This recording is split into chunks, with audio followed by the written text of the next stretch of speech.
That's where we are live, ready to get the show started. As we got here a little early today, got everything set up. Oh, wait a minute. Let me get my stuff.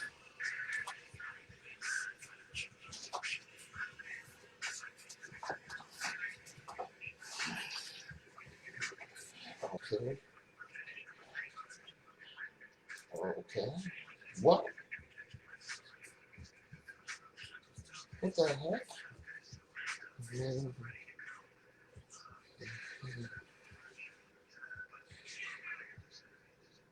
What's it doing? Oh, sucky. What's going on there? All right. They said they restricted my video temporarily. What the heck is that about? No, don't cancel me. Shoot, I wonder if I'm on here. Well, it looks like I appear to be live. The hell is going on? See, they messing with me again, y'all. Hey, Sherry. Good morning. Okay, you can see me. They talking about they gonna temporarily restrict my video. The heck, my Facebook Live broadcast. All right. Yeah, I see my favorite Facebook cuz is there. All right, Brother Whittle. Good morning, brother. I'm ready to get the show started in less than 2 minutes. That's word. Big ups. Thanks for joining me. I'm sure you're going to enjoy it. And I enjoyed your debate with Brother Hameen, Brother Whittle. That was, yeah. All right. Let's see here.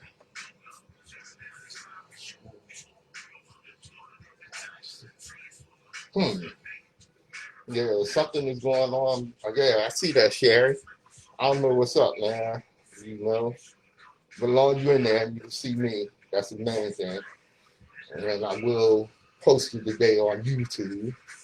Let me see where we at. Just about ready to get it started here. Yes, indeed.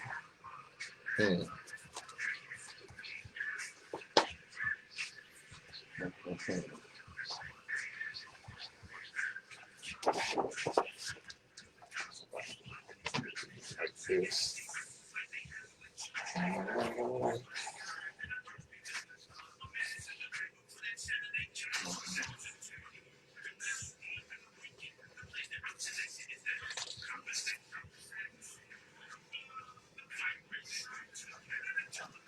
Some more stuff out. Oh, it's 11 o'clock. It's that time, y'all. Yeah, it's that time. All right. Let's get it going here. That's Nsoromma, in case y'all already know. With that Roma. All right.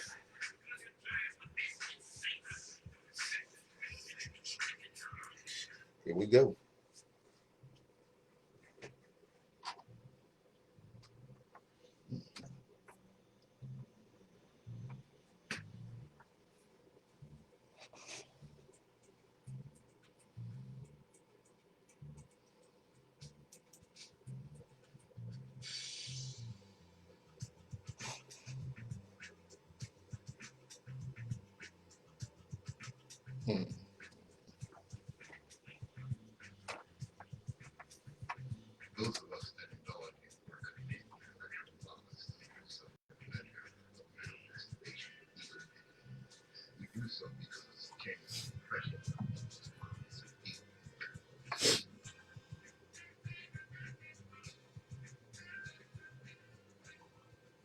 Good morning, my children of the sun. Welcome to the Open Eye on WHGE 95.3 FM. I'm Patrice Gibbs, your third eye optometrist, here to open you up, give you the information you need. That's right. You heard what I said last week. You heard what my opening always says. We do not indulge in mental masturbation and ego diggling. We do this for a reason. Not just, it's never about our ego. Let me tell you something. This is what white supremacy says. Our greatest power over blacks is that we control everything they believe. We control their education, their news media, their entertainment, all their statistics, and even their image of themselves. This therefore allows us to inundate Blacks with disinformation designed to instill the myth of white superiority. And that is a myth. And Black self-hatred into Black people's minds. It's a psychological warfare program used for protecting our white dominance. That's why we do what we do on the Open Eye. Because we must control the propaganda in our community. We must control the information that gets to our people. So I tell you, turn off the idiot box. I don't even have regular TV. I only look at exactly what I want. So that keeps me away from the white supremacy propaganda. I'll look at the news to see what kind of crap they're feeding people, because it's crap. See, journalism really in America has really died, because most journalists are nothing more than stenographers for the powers that be, mouthpieces. The powers that run the propaganda machine decide what information goes over the air, which is why they had to, try to maintain control on the internet, on places like Facebook and YouTube. They do this thing called shadow, what's the word I'm looking for? Shadow blocking. Where they do little slimy things like they tried to do to me today, right on this Facebook broadcast. They make it hard for people to get to you. On your news feed on Facebook. You'll post something and it'll take you 2 days to scroll down to find that post that you had just posted a minute ago. That's to keep control on the information. This is what they're about. And more about that later. They say karma is a bee. Well, I often said that myself. Karma is a bee. Karma is an MFer. You know what karma is? Karma is a classy, wise elder that will calmly sit you down and serve you a tea you later realize was laced with the same poison you've been serving others for years. Yeah, karma is the end. Yes, indeed. Oh, it's February. Yes, indeed, it's February. We know what that means. It's Black History Month. Of course, those of us that are, for want of a better word, conscious, or give a damn about our history, we do not wait until February to study, talk about, discuss, and learn from our history. And that's the most important thing, is that we learn from our history. You know the old saying, those that don't learn from mistakes of the past are doomed to repeat them in the future.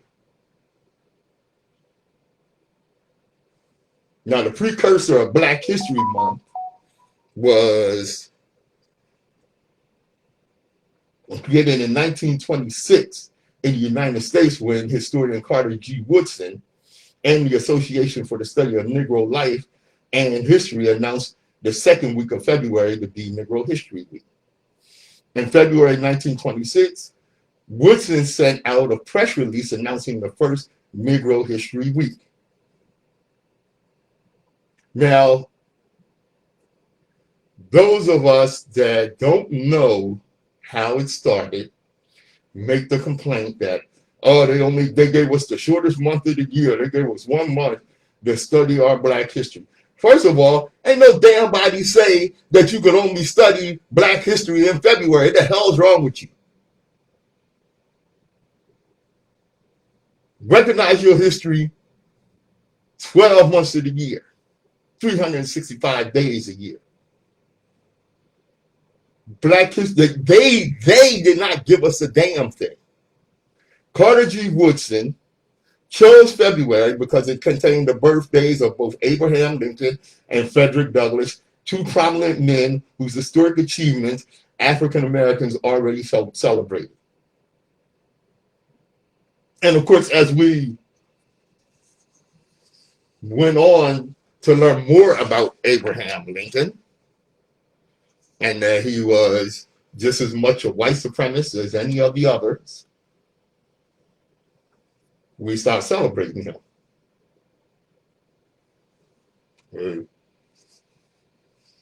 No, they did not give us nothing. Carter G. Woodson made that decision. And of course, we still salute the brilliant orator, one of the greatest, most eloquent speakers in American history, Frederick Douglass. Told you that last week. Dobenai is brought to you by the Delaware Center for Homeless Vets, founders and builders of the Pearl Center, the veteran-specific apartment building, Delaware Center for Homeless Vets, changing veterans' lives all over Delaware.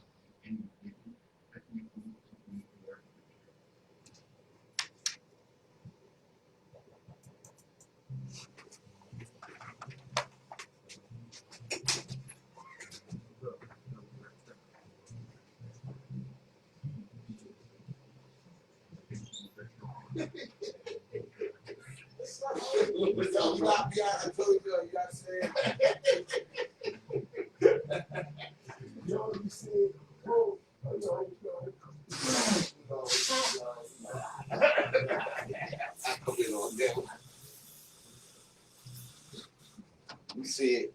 We don't play.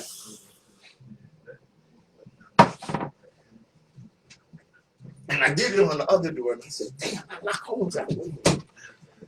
Who's this? Hey, Shane, what's up, brother? All right, glad to see you. This is my show, Shane. Yes, indeed. Yeah.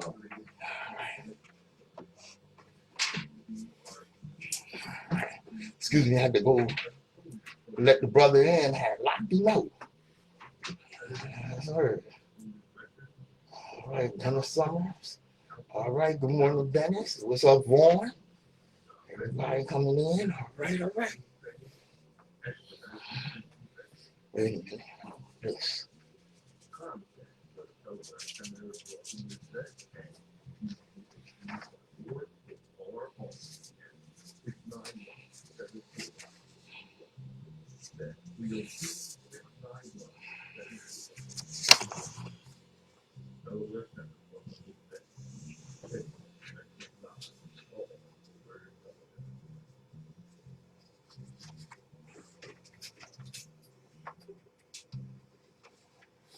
WHGE 95.3 FM, The Open Eye. I'm your host, Patrice Gibbs. Of course, joined by my partner in consciousness, our intellectual surgeon, Nsoromma. Yeah. What's up, brother? What go on? Nah, you know. What's up, homie? All Homie? right, all right. Sorry, I locked you out, I brother. know. I was like, you must have been rushing. And I knocked too. You ain't even hear me. I knocked twice. Really? Yeah. Jeez Louise, So I couldn't hear you back here in the studio. I sat in the car. I was with you in the car. Okay. I was outside. I was like, yo, I'm locked out. I'm in the car though. Everybody on Facebook seen me. Yo, I heard that. what's up? Oh, this, that, and the other. This, that, and the other. It was something I was going to say to you, but I lost it. Don't worry about it. It'll come back. Yeah, it'll come back. You know, the fact that white people think that the civil rights movement was just Rosa Parks sitting quietly at MLK, Martin Luther King, peacefully protesting is proof that the American education system is rooted in white supremacy. Black history was turned into a Disney version for white consumption and comfort. Guess what? You ain't gonna get no goddamn comfort here. I know. That's crazy, man. Yeah, it is. I'll tell you. And I'll tell you, just some of the things, this should make our own people uncomfortable. Are you familiar with the spiked gag mask that slave women were required to wear for an entire generation until our native tongue was forgotten? You ever heard of that? The spiked gag mask. I mean, I know a little bit of my history. Yeah, I mean, they was doing very cool things. Oh, yeah. Man. I mean, you can't imagine some of the things they were doing to the humans. You know, they was really acting like they didn't give black people, they were acting like they weren't human, so they were doing ridiculously bad. Oh, God. You know? You got that right. Yo, slide that something, bro. Yeah. You got a little home somewhere. I know. I can't figure that shit out.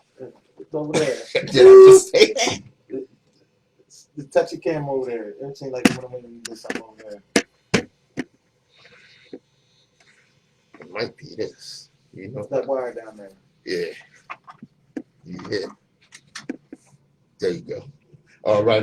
Now, the spike gag mask, right? It not only covered the mouth, but had blades in the mouth to cut with even the slightest movement of the tongue. You know why? Why?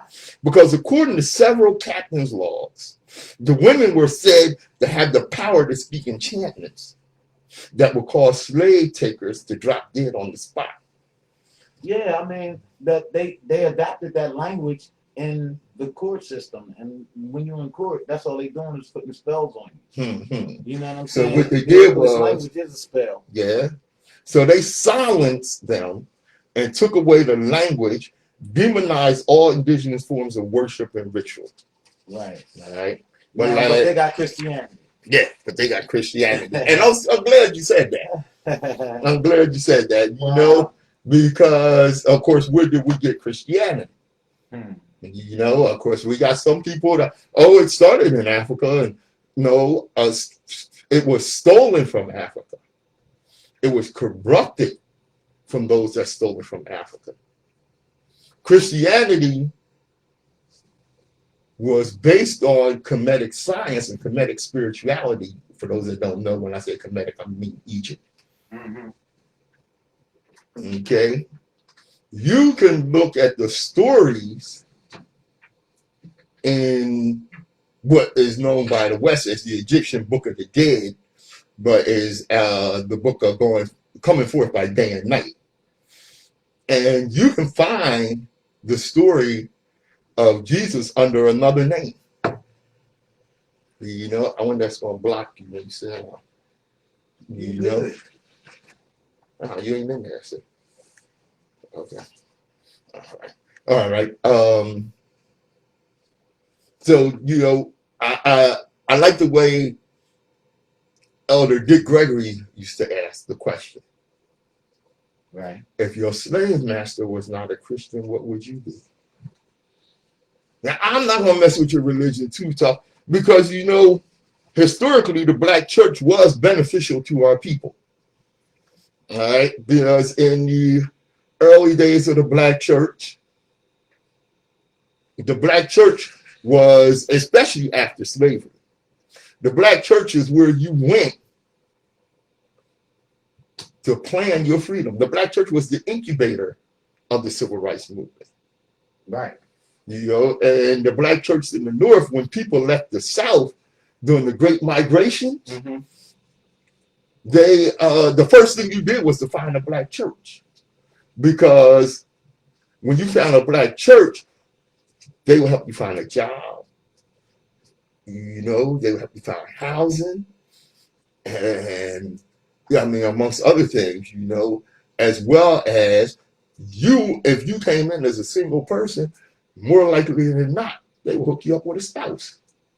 You know, so the black church was a very important part of our social, you know, our social survival, our, Mm-hmm. you know, our social makeup. And they were like strategically put in other states that connected that path Right. for the Underground Railroad and Yes. the escape routes that, you know, Mhm. our people had to take. Mm-hmm. You know, Yeah. I mean, Yeah. You know, but as time went on, right. people got comfortable. A lot of the black churches became corrupted. All right. And now you have these mega churches with ATMs in the lobby of the church so that you can draw some money out and put in the collection plate. I Now, mean, everything's a hustle.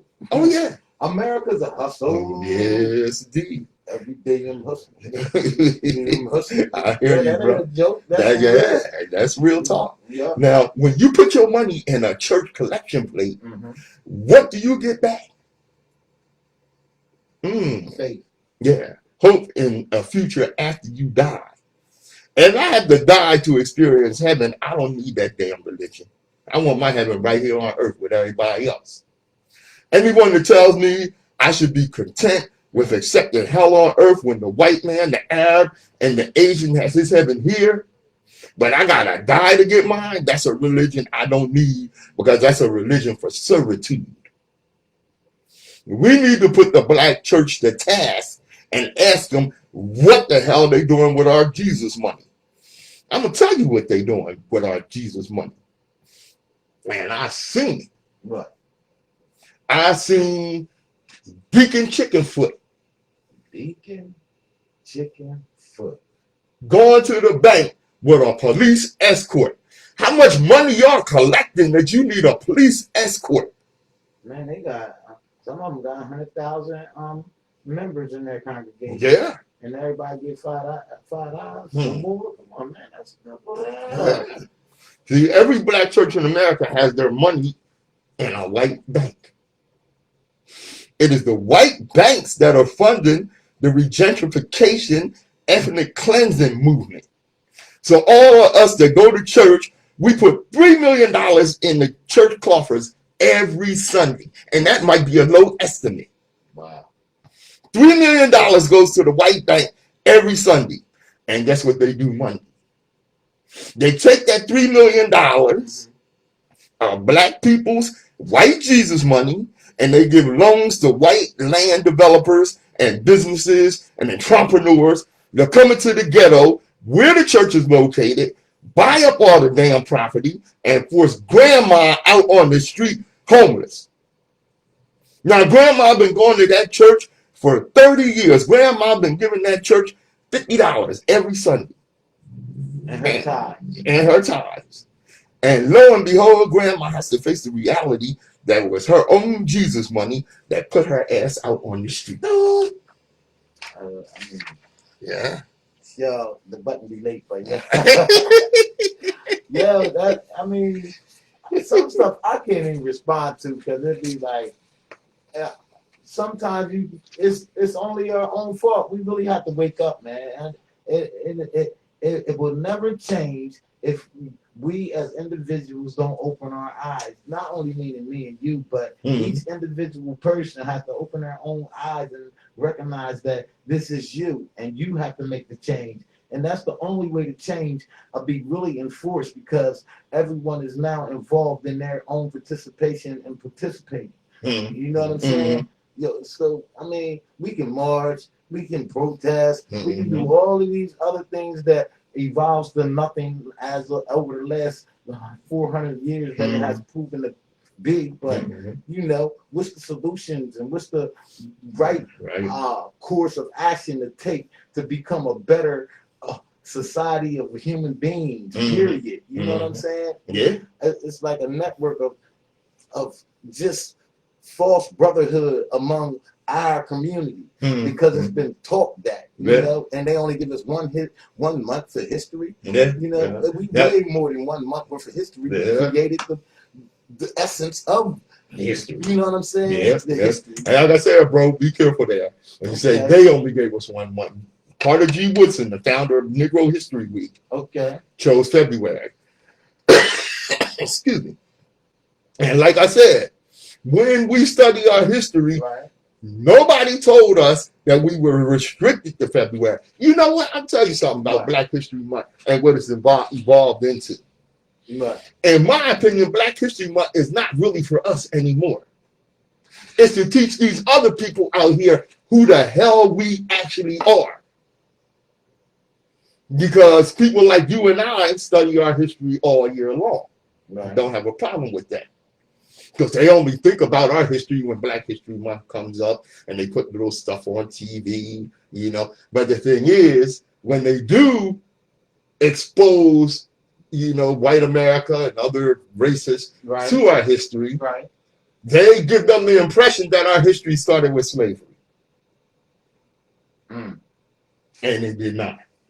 You know, I like something that Brother Whittle said. Brother Whittle on here now. Brother Whittle, yes, indeed. Yes, indeed. Like you said, carefree the mind with the tools that the enslaver gave you. Oh, most definitely can. You know, big ups, Brother Whittle. I don't know what this buzzing is going on in here, but we're going to find out. Anyway, like I was saying, you know, our history, of course, did not start with slavery. And like I said, I quote Brother Whittle, something he had said earlier in the week, is that to start our history, you have to start in the beginning. God created the Black man. That's where it starts at. So you got a problem with that? See God. That's where it starts at. You know? Who knows? Now, of course, we live here in America under capitalism. You know, and capitalism is a predatory system, which is why it has to be offset with socialism. Under capitalism, it's normal to let children go hungry, to let banks force people out their homes, to let sick people die for lack of access to health care. But the idea that billionaires could just be less rich, not poor, not struggling, just less rich, is insane to people. And you know the craziest thing about that is? What? Is that you got poor people that will actually vote against their own interests and say the rich need to get them tax cuts. You know, that's the dumbest mess I ever heard. You know, if a monkey hoarded more bananas than it could eat, while most of the other monkeys starved, scientists would study that monkey to figure out what the hell went wrong with it. When humans do it, we put them on the cover of Forbes magazine. Jeez Louise, I don't think people fully understand how much $1 billion is. If your salary was $100,000 with no tax, it would take you 10 years to become a millionaire. But it would take 10,000 years to reach $1 billion. It is unethical for one person to be hoarding this much money when others cannot eat. But I mean, it was one person that Mansa Musa, and he was considered the richest Black human, period. And he was Black. In history. In history. And, you know, the type of character you have to have when you become these people. You know, I mean, a lot of these billionaires that's out right now really come from nothing, and they don't care about nobody but themselves, so they don't really have that interest in helping a fellow man. You know what I'm saying? So Mansa Musa was a individual that changed economies when he went through places. And, I mean, you don't hear no history of that type of stuff that these Black individuals, there's way more people than Malcolm X and Martin Luther King that did things in our history. You know? So I'm like, yo, we gotta recognize when if you black and you got money and you ain't did nothing for your neighborhood you came from, you's a bum. Oh, fool. It's that simple. No. You understand? Yeah, I agree. If you can go back to your neighborhood and it's raggedy and you're a millionaire or you would have some type of something going on and you didn't do anything in your community, you are a bum. I absolutely agree with you. I absolutely agree with you. You know, Brother Whittle said that, you know, the money that's collected in the black church, right, could change the economy in the community. See, and this is something because historically there was a church group called the African Union First Colored Methodist Protestant Church. That's a lot of names. The African Union First Colored Methodist Protestant Church. See, that's why we don't get no money. Nobody know where to send it to. They gotta say all of that to get you your money. Right. Now, that's crazy. Yeah, well, okay. You know, I was stuck, but go ahead. That's where, you know, and see, back then they wasn't afraid to put Africa in their name for one thing. Okay. And that church was First Union Colored Methodist Protestant Church that became the mother church. Okay. It was founded in 1813 by Peter Spencer. Okay. Okay, it was actually the first. I know about Richard Allen. He's considered to have the first black church. Okay. First independent black church. But actually, Peter Spencer had the first incorporated black church. Okay. Now, what Peter Spencer did was he set up the church along the lines of an African society. I mean, when I say that, I mean he set up the governance of the church along the lines of an African society. Right. In that the elders were the authority of the church, not the pastor. Okay. Okay. And what he did was he started one church right here in Wilmington, Delaware. Okay. And it spread from Mississippi to Canada. Wow. He had churches. His churches had schools, grocery stores, or general stores at the time.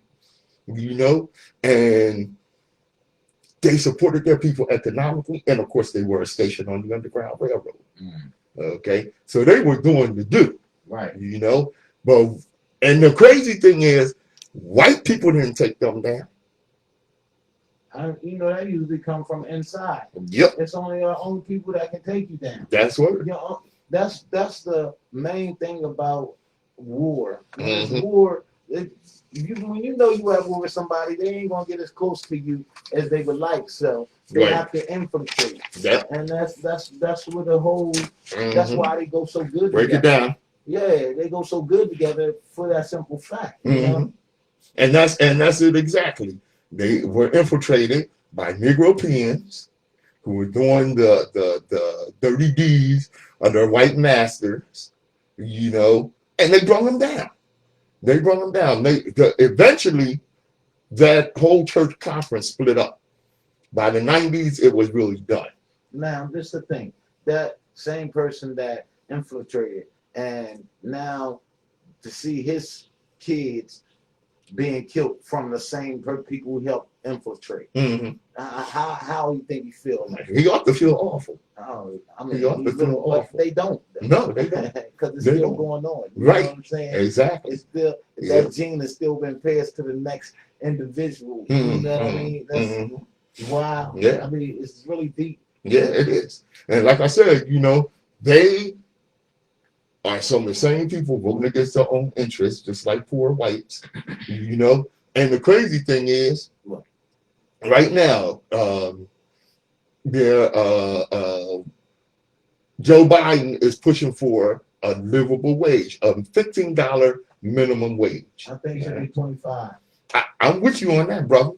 I mean, I'm with you on that. Still is no money for this economy and this society. I heard that. You know what I'm saying? By the time you pay your rent and you pay water, car insurance, car payment, that $15 is gone. You can believe that. I mean, they always giving us false hope, and they never reach for the satisfaction of everybody living just in a cycling society. You know, it's always one lump-sided. Oh yeah.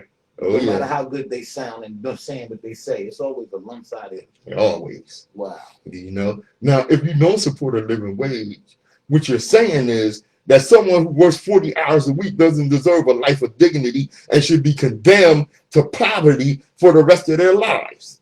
I had to catch myself there. My boot wasn't ready. I heard that. I was listening to my boot wasn't ready. If you don't support a living wage, I don't question your politics. I question your morality. Of course. It's like Nsoromma was saying, you know? Shit.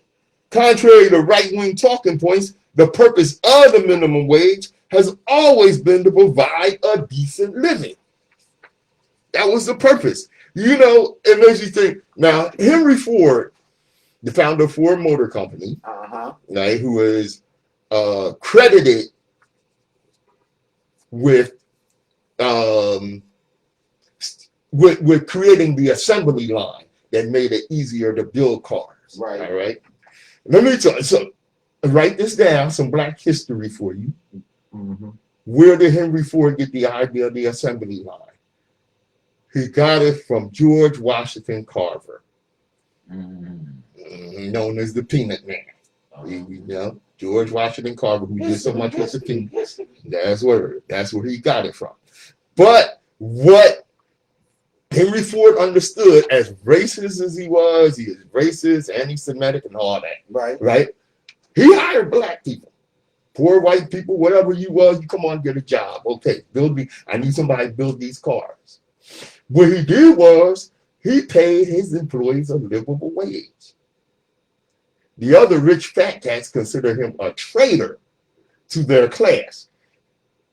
Ford said, look, who you think I'm building these cars for? Somebody got to be able to buy these damn cars. Right. You silly?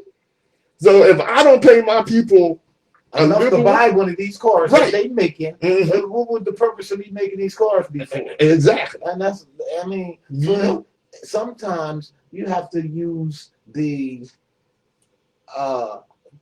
as Jigga say, numbers don't lie. And you know, sometimes you have to do the mathematics of it and not go by your own personal little greediness that's inside you. You know what I'm saying? Which is something these corporate heads don't understand. Right, it's bigger than you for real. That's right. It's no cap to this. The world is a big place. You know what that's right. And they need to take a history from Henry Ford because not only did he say, I need to pay these people a livable wage so they can buy these cars, but I got to pay them enough so that I can give them some vacation and they can have some disposable income to spend to build up this damn economy so everybody can buy my cars. And health insurance.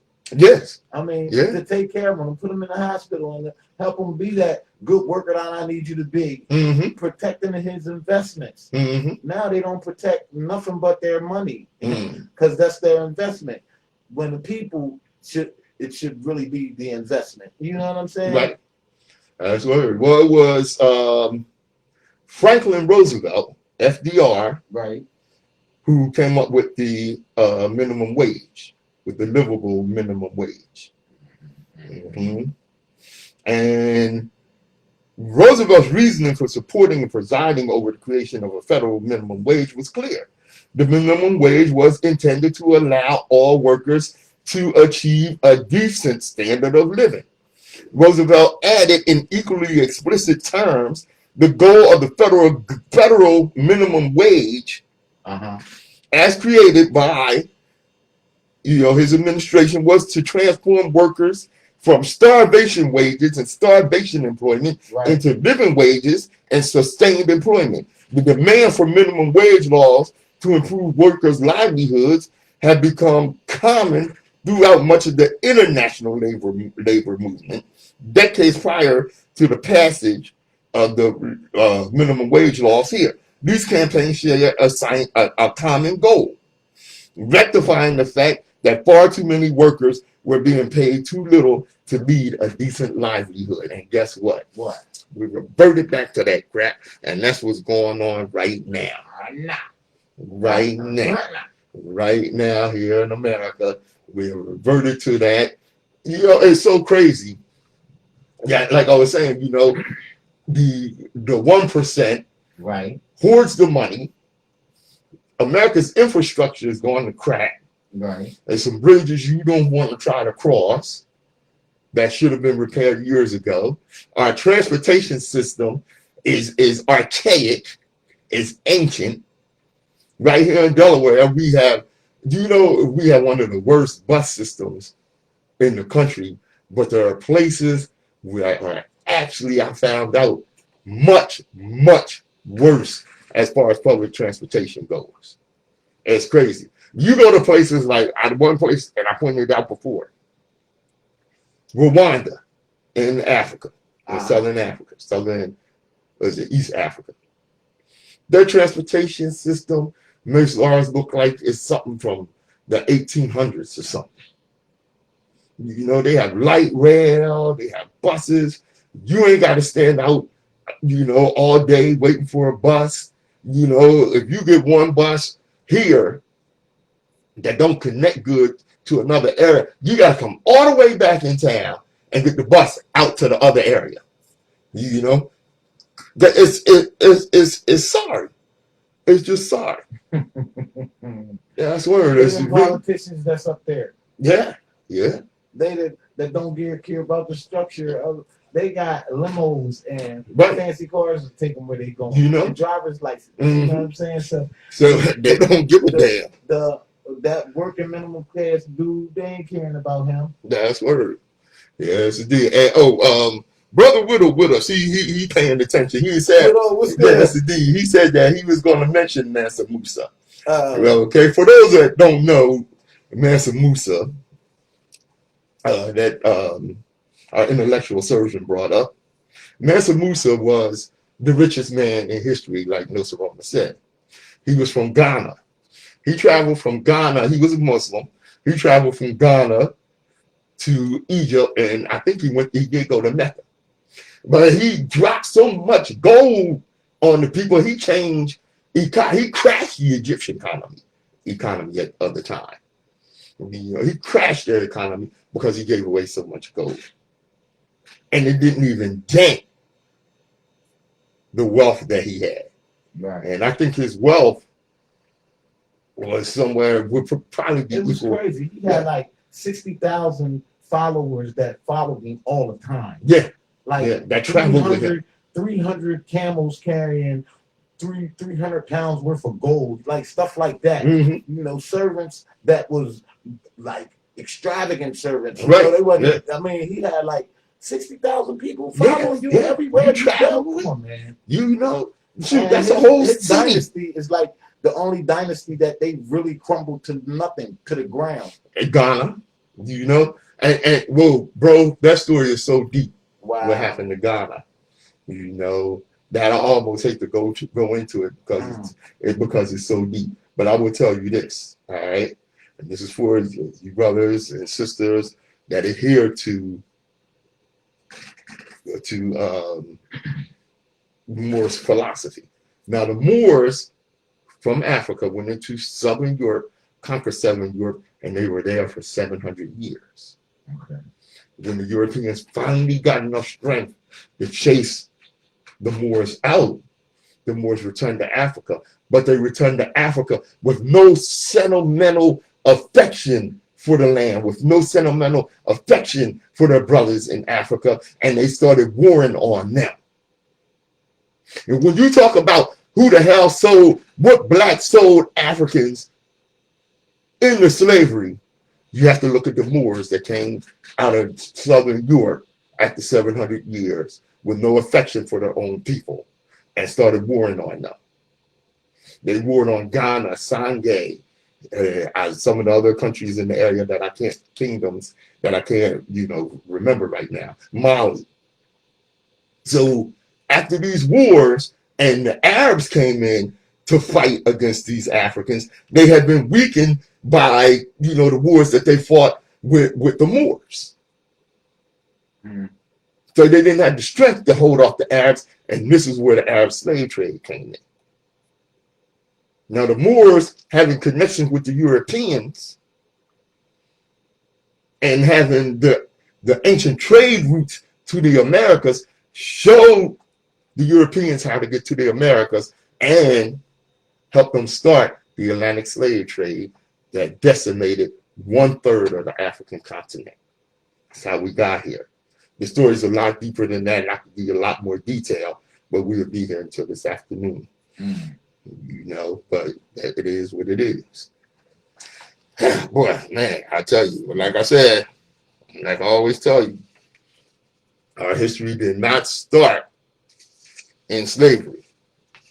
Our history started long, long before that. And I'll tell you something else. I don't know what that is, bro. I know it's that. But anyway, the European has no cultural genetic basis whatsoever to claim ancient Egypt. You have a discipline in academia called Egyptology. Right. Now, what is Egyptology? Well, academia declares it is the study of Egypt. Well, no, it is not the study of Egypt. Egyptology was created in order to make sure there was a screening mechanism in place to explain away the truth that was being excavated every year that kept giving them proof of who the ancient Kemites were. So Egyptology and Egyptologists are essentially agents of misinformation. Because you think about it. Of course, they want to claim that, whites built the pyramids, you see the Ten Commandments and that movie they had just a few years ago, Gods of Egypt, where everybody was white.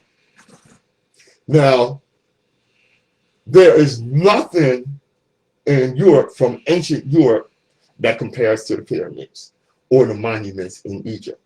Why would you build monuments of that significance, of that magnificence, in another land, and then go back to your own land and then build nothing that compared to it? Because it's a lie.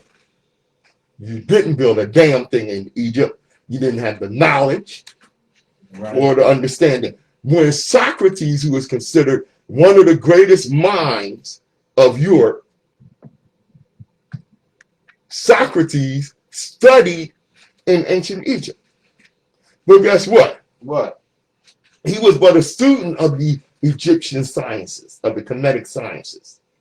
And he couldn't keep up. He dropped out.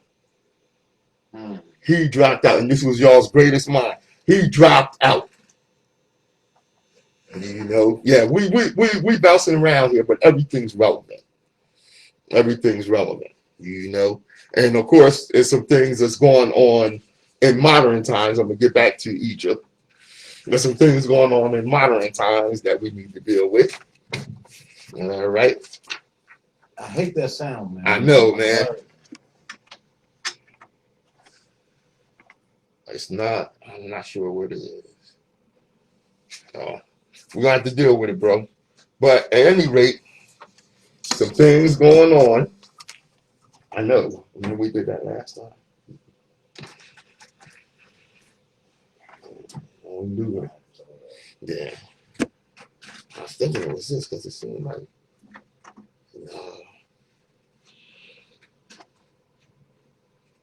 no, it's not that. Anyway, like I said, some things going on that we got to deal with in modern times. Of course, we talk frequently about the insurrection on the Capitol on January 6th. Now, just to give you an example about white privilege here. Taylor Ennerline, 21 years old, was arrested at a peaceful Black Lives Matter protest in Pennsylvania. Right. She was arrested. Her bail is $1 million bond. Raleigh Williams, terrorist who stole Nancy Pelosi's laptop and tried to sell it to Russia, was released to her mother. Now, she was involved not only in violent insurrection, but had our country almost they sell the secrets to the Russians. Wow. And she got sent home to her mom. Now, every police officer, judge, and DEA should be charged also. That was involved. That was involved with her case to let her go home. Because that's right. It was automatically treason. Treason, yes, indeed. That's exactly what it was. Punishable by death. That's what treason means. But when it comes to, look, the guy steals a candy bar. What did the guy do? The black guy that just got treated, railroaded, and jail, and court. Just now, you just said his name before you know. Oh. Now there was a sister that got that was with the Black Lives Matter. Oh, okay, yeah. Well, Yeah, Taylor. yeah, Taylor and they Interline. I mean, just Yeah, they threw her under the jail. right, the way they threw her under the jail, and Mhm. she that particular She took a incident that beating she too. did, Mhm. that wasn't punishable by death. Mm-mm. No, That was the right to civil rights and human rights. right. Somewhere, like Dr. King said, somewhere, I don't know, bro. Somewhere I read about the right to protest for right. A quote from Dr. King. Now, one of these riot suspects, I don't call them riot suspects, one of these traitors, one of these treasonous morons, terrorists, thank you. Okay. Thank you. You all right?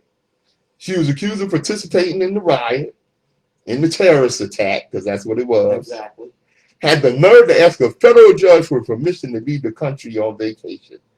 Because she, excuse me, could I hold off on my terrorism charges and go to Mexico for a couple of weeks, please? Because I had already booked the trip because I paid for that money and I ain't gonna be wasting my money. Right. Oh, sure you can. I don't mind. Yep. Tell your mother I said hi. Yeah. Is that your Yeah. You know what I'm saying? And the judge let her go. Of course you don't let him go. I just told you it's facts. That's word. That's word. You know? That's Let fact her go. I just dropped. I mean, people take it as a joke, but that's straight fact. Yeah. Period. Yeah, that's word. And this hussy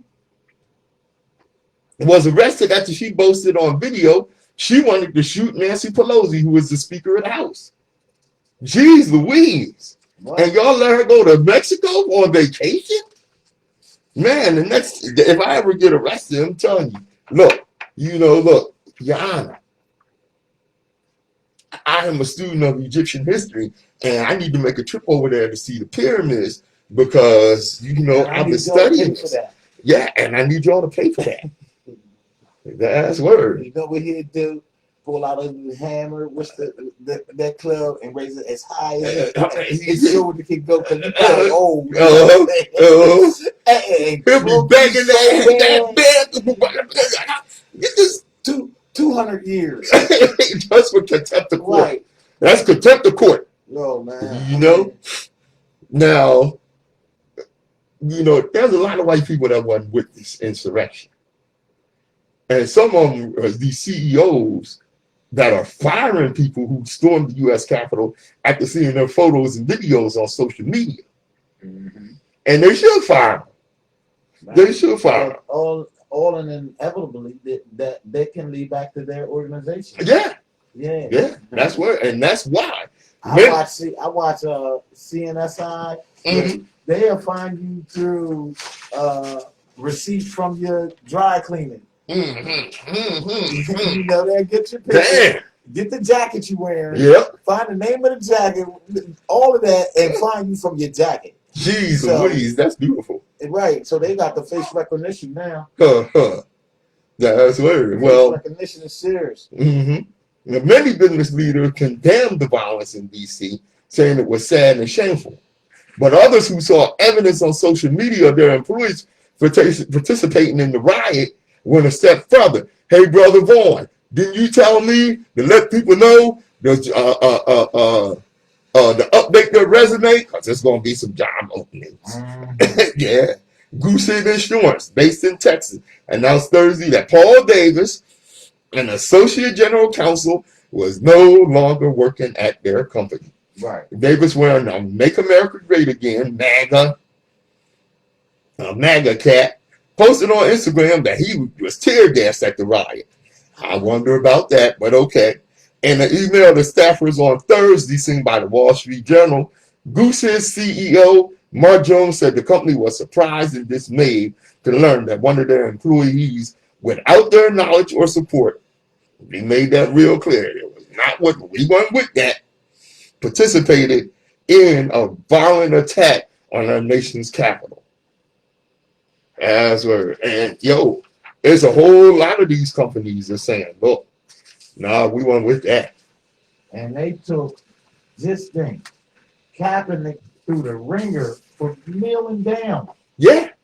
Yep. Ain't that something? He got took through the ringer for kneeling. Mm-hmm. These people bum rush and rob the Capitol You're a Catholic. and get no charge. No charges. You know. See, the crazy thing is, this dates all the way back to the Civil War. Somebody banging on our window. All right. This dates back to the Civil War. The South lost the war, but they won the peace. And that's why white supremacy, you know what? Who was crazy with the Civil War? After the Civil War, Robert E. Lee, the general, Jefferson Davis, who was the president of the Confederacy, and all their cohorts, it was about 30 of them, were brought up on charges of insurrection and sedition as traitors to the Republic. The penalty for which was death. But what went down was Lincoln, of course, was shot, and then Andrew Johnson succeeded him, and he dropped the charges on all the Southern Confederates. He dropped the charges on him because he was a Southerner himself. Yeah, he was a Southerner himself. Man, time be flying. We only got a few minutes, but we good. You know, we got to get to this, bro. We got to get to this. Yeah, I know we would be irresponsible if we didn't bring up in Rochester, New York, police officers pepper sprayed a 9-year-old girl who was handcuffed when they pepper sprayed her. They were restraining her, and I think it was a mental health issue, but at any rate, it was a 9-year-old child. Police officers should be straight charged. Yes. Period, man. I'm really just tired of it. You know what I mean? And these black lawyers that these kids, they doing this to our people, should be stepping up, taking the cases free, and really putting in the proper paperwork to make these people not be able to carry a badge again and not be able to be even a security guard, because this could happen to your kid. That's right. How close this, it could happen to you for real. For real. At being a black person in this society. And so we have to really attack that with a vicious, I would say remedy. You know what I'm saying? Right. There has to be consequences. That's the thing. There has to be consequences. Right. You gotta be able to hold these people accountable. Big time. I mean, through the ladder. If you hired him, you're gonna get in trouble for picking these type of people for this position. That's right. You know what I mean? I You gotta go above keep going up the ladder to get to the problem. The problem is at the beginning. Right. From the word go. Now, the video, which contains graphic language and disturbing images, you can see it, it's all over social media, shows the officers trying to restrain the girl as she falls in the snow. The officers put handcuffs on this 9-year-old child as she screams out repeatedly, "I want my dad." I mean, did she have any powers? Like, was she able to, like, blow him away by just the act of it? I mean, you know, was she like a superhero little girl? You would have thought so. And I'm going to tell you why you would have thought so. Because guess how many goddamn cop cars they had? Oh, well, how many? 6 police vehicles for a 9-year-old girl. 60, 70-pound-year-old getting treated like that. I mean, you know? It would never happen to a white little individual kid. No. And that is the problem. That is the problem. Lies right there. You know what one of the cops said to this girl? You are the problem. Yes. And you know what one of the cops said to this 9-year-old girl? "You're acting like a child." She said, "I am a child." The hell's wrong with you? Now, if it would have been 4 or 5 Tupac acting people that came out there and started busting off at the cops, you know what I'm saying? Thinking that they trying to kidnap or do something to this little girl and not respecting the fact that this is a child and you can't even talk to the child without his parents legally. Right. So if they would have ran out there with their weapons that they are legally able to carry and then started busting off at the cops for them and with their racist rant, what would have been the outcome of that? You see well, I tell you what, Remember when Tupac shot them 2 cops Right. that was abusing that brother? They sent Tupac home. They said, Right. hey, You can go home. That's what I'm saying. We should be able to go home. That's right. We are talking, if it's legal and you're in the right situation, you have the right to defend your fellow citizen. Of course. Damn right. I don't care if it's and if it's a little girl, you know, I mean, and you know with the female cop, done. Your ego has nothing to do do with with the it. badge That's you're right. wearing. That's so what. If you carrying an ego with that badge, you may get your brains blown out. I heard it's that. simple. I heard You that. know what I'm saying? A female officer told the little girl, because you know she wouldn't get in the car. She said, "This is your last chance." First of all, they were supposed to wait till a parent came around, a Right. legal guardian. So right there, they kidnapped him. Yep. And they went ahead and pepper sprayed her in her face, in her Like, eyes. I guarantee you, if that was a white little girl or boy, it would have been a problem for the police officer. Believe that. For even talking to them. That's right. You know. Okay. And then after they abused this child, and like you said, what did they think this child was? That they needed 6 police vehicles. See, this is the thing. This is the impression that they give, that the mainstream media gives, that the propaganda gives, is that our little girls are something beyond little girls. No, they got powers. They got powers. They make you believe that this is heroes and these shows on TV and Supergirl and all these other people, and they apply that like we have them powers. No, we don't. Mayor Warren of Rochester said she was asked for the police department. She has asked that the police department investigate the incident. Ain't you tired of hearing somebody say ass? Yes, let me ask. You sound like an ass. You know? I mean? And see, this is why we have to bring changes in our community. There has to be consequences. Like the mayor said, she got a 10-year-old daughter. It's a child. It's a baby. Yeah, a little 9-year-old child. They wouldn't have, none of them, if they had kids, wouldn't have did that to their kids. 75 so why pounds. are you doing it to somebody else? That's right. All of them, each one of them has morals. Have you no compassion or empathy? Right. No. No, because they just come to work like you gonna kill somebody today. That's word. Put that badge on, and that's what goes through their mind. That's word. Yes, indeed. Well, brother, I got a lot more I could go into. As you police officers that I know, and that's friends with me, that doesn't think like that. You know what I'm saying? Yeah. It's crazy, man. It is, bro. It's people on all sides. Like I said, you know, we have got to start dealing with solutions. Right. Now, or presenting solutions. Now, I'm gonna tell you, every group has its advocacy group, someone to speak up for them, and it's not a problem. Right. Asians have a group that lobbies Congress and senators and governments and what have you to look after them. Their group on their website, it says we advocate for Asians. Period. That's it. Right. Okay. It's another group, I can't think of the name of it, that advocates for Hispanic people. Right. And on their website, it says, we advocate for Hispanic people, period. And you can't go in there as African American or as an Asian. Right. We don't accept you. You don't represent this organization like that. That's right. Okay. Now you have the Congressional Black Caucus, and you go on their website, and they say, we advocate for the rights of African Americans and other oppressed peoples. Right. We don't need, I mean, see that, and that's the weakness, because for one thing, the Congressional Black Caucus is really not about looking after us. What it is an apparatus to collect corporate money, and they're not going to do anything to upset that corporate money. They don't even like really using the word black, especially not in their doctrines.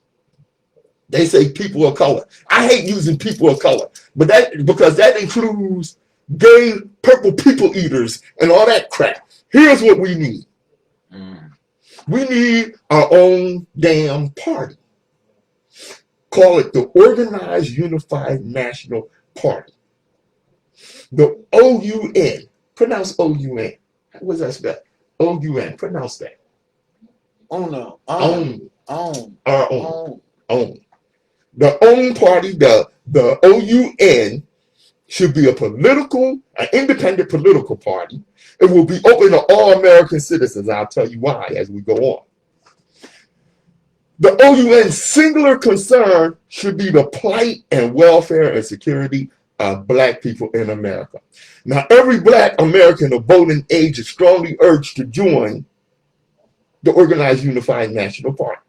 No matter what your political persuasion is now, whether you're a Democrat, Republican, liberal, conservative, no matter how you identify, Kemetic, Christian, Muslim, Right. Jewish, No. NOI, Moorish, Hebrew, Aboriginal, sovereign, foundational, conscious, Right. woke, not woke, woke as F, or even Negropean, join the OUN.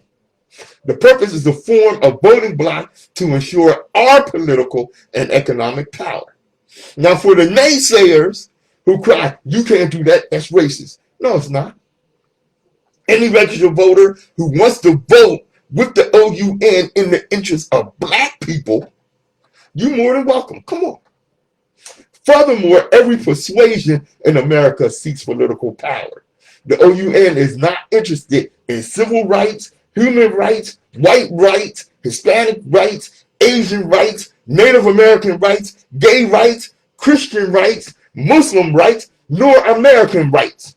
The OUN's singular, exclusive interest is Black and political economic power. That's what the hell we're about. And as I always say, destiny determines who enters your life, but you decide who stays. Mm-hmm. Therefore, value those who value you, and don't treat those as a priority who treat you as an option. This is Open Eye. I'm Patrice Gibbs. I'm Nsoromma. Thanks for joining us. WHGE 95.3 FM. Open Eye. Yeah. Yo, what's good? You know what I'm saying? Dig me. Just finishing up. What's up, your baby? Nsoromma. Timeless. You know what it is. Hey, yo, Pat. You Hey. Peace. Hope y'all enjoyed the show. Hope you learned something. What's up, Timeless Thomas? Stay tuned, because brother is coming up. That sure is. That's the D. Yes, the D. One love.